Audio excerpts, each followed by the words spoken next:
Lekin o'tgan asrda, mana shu 20-asrda qattiq sel bo'lib, ana shu shahidlar ko'milgan qabristonni suv yuvib, ba'zi shahidlarning justalari yer betiga chiqib qolgan.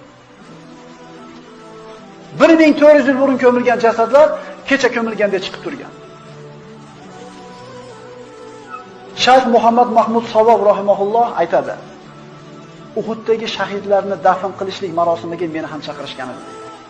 Men ham qatnashdim. Men ko'mgan sahobalarning ichida Hamza ibn Abdul Muttolib ham bor edi. Birodalar, 1400 yildan keyin gapiryapti bo'lgan ishdi. 1400 yildan keyin aytilyapti bu ish. Hamza ulkan gavdaligida deydi. Ulkan justaligida deydi. Quloq burunlari kesilgan holda, qorni yoriq, qo'lini qonga qo'yib yotardi. Xuddi kecha ko'milgan. Biz uni qimirlatib, o'rnidan jildirmoqchi bo'lganimizda, qo'li jilib ketdi-da, jarohatidan qon oqdi. Qon oqqanda atrofni mushk ambarni hidi tutdi deydi.